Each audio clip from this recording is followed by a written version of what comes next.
प्रभु, संसार की स्त्रियां पुत्र सुख की कामना में अनेक व्रत और उपवास करती हैं। मैंने सुना है कि एक व्रत अहोई अष्टमी कहलाता है, जो पुत्रवती स्त्रियां रखती हैं। कृपा करके मुझे इस व्रत का महत्व और इसकी कथा सुनाइए, ताकि मैं भी इसे जान सकूं और अन्य स्त्रियों को इसका फल बतला सकूं। देवी, यह प्रश्न बहुत ही शुभ है। अहोई अष्टमी व्रत एक ऐसा पवित्र व्रत है जो संतान सुख, दीर्घायु और समृद्धि प्रदान करता है।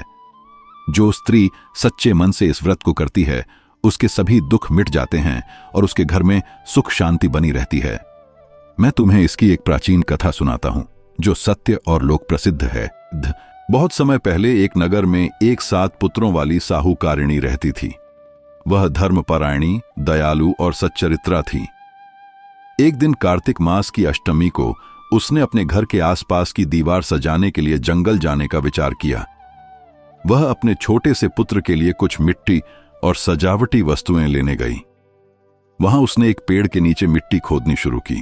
मिट्टी खोदते समय उसका हाथ अचानक एक सिंहनी के बच्चे पर पड़ा और वह मारा गया।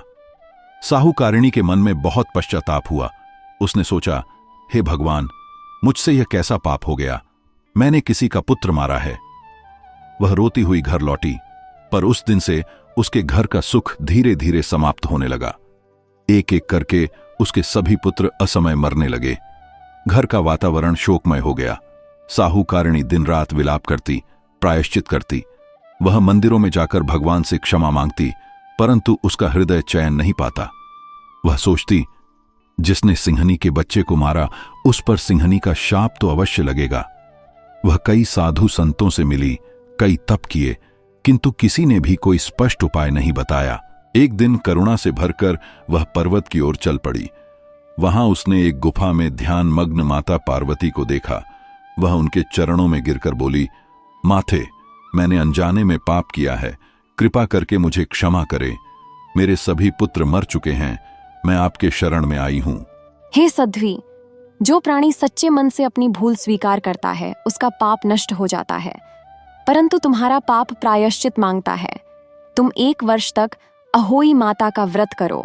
इस व्रत में तुम भगवान शिव, अहोई माता और सिंहनी का पूजन कर संतान सुख की कामना करो। कार्तिक मास की कृष्ण पक्ष की अष्टमी को यह व्रत किया जाता है। संध्या के समय अहोई माता की प्रतिमा बनाओ, जिसमें एक सिंहनी और 7 पुत्रों का चित्र अवश्य हो। तिल, जल और वस्त्र अर्पित करो, कथा सुनो और सच्चे मन से क्षमा मांगो। साहूकारिणी ने माता के बताए अनुसार व्रत आरंभ किया। उसने व्रत के दिन निर्जला रहकर अहोई माता की पूजा की, दिया जलाया और रात्रि में तारों को देखकर अर्घ्य दिया। उसने माता से प्रार्थना की, हे अहोई माता, जैसे आपने पार्वती के कहने पर मुझे मार्ग दिखाया है, वैसे ही मेरे पापों का नाश कर मेरे जीवन को पुनः प्रकाशमय करें। कई महीनों तक व्रत करने के बाद माता अहोई प्रसन्न हुई। एक रात्रि उसे स्वप्न में अहोई माता प्रकट हुई और बोली, साहूकारिणी, तेरा पाप क्षमा हुआ, तुझे फिर से पुत्र सुख प्राप्त होगा। अब तेरे घर में फिर से हंसी गूंजेगी। और कुछ ही समय बाद उसके घर में एक सुंदर बालक ने जन्म लिया। वह बच्चा अत्यंत तेजस्वी और दीर्घायु हुआ। देवी, यही वह कथा है जो अहोई अष्टमी व्रत के रूप में प्रसिद्ध हुई। इस व्रत को करने वाली स्त्रियों को अपने पूर्व जन्म के पापों से मुक्ति मिलती है।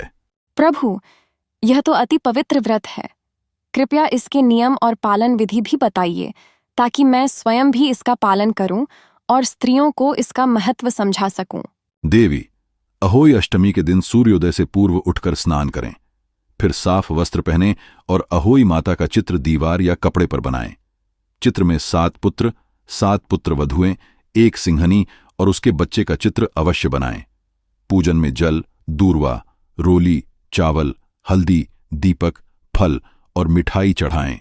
कथा सुनने के बाद तारे देखकर जल से अर्घ्य दें और तभी व्रत तोड़ें। इस व्रत से संतान दीर्घायु होती है, घर में लक्ष्मी का वास रहता है और जीवन में सुख शांति बनी रहती है। प्रभु, यह तो सब विधि समझ में आ गई, परंतु यह अहोई नाम क्यों पड़ा? देवी, जब उस साहूकारिणी ने हाय ओह कर विलाप किया, तब हाय ओह शब्द से अहोई नाम पड़ा। तब से यह व्रत अहोई माता के नाम से प्रसिद्ध हो गया। हे गौरी, जो स्त्री इस व्रत को सच्चे मन, श्रद्धा और भक्ति से करती है, उसे न केवल संतान सुख मिलता है, बल्कि वह संतान सदाचारी और तेजस्वी होती है। इस व्रत के पुण्य से पिछले जन्मों के पाप नष्ट हो जाते हैं। प्रभु, यह कथा सुनकर मेरा हृदय आनंदित हो गया। अब मैं इस व्रत को प्रत्येक वर्ष कार्तिक मास में करूंगी और समस्त स्त्रियों को भी इसके लिए प्रेरित करूंगी। तथास्तु देवी, इस व्रत से संसार में मातृत्व का गौरव बढ़ेगा और स्त्रियों को अपने बच्चों के प्रति प्रेम और सुरक्षा का आशीर्वाद मिलेगा। वह दिन से आज तक अहोई अष्टमी व्रत बड़ी श्रद्धा से मनाया जाता है। माताएं इस दिन निर्जला उपवास रखती हैं, संध्या समय तारे देखकर पूजा करती हैं और अपने बच्चों के नाम से माता अहोई को पुकारती हैं। अहोई माता, मेरी संतान की रक्षा करना, उसे लंबी उम्र देना, सुख देना, समृद्धि देना। आज भी यह व्रत केवल धार्मिक नहीं, बल्कि मातृत्व की भावना का प्रतीक है। यह याद दिलाता है कि मां का हृदय कितना कोमल होता है।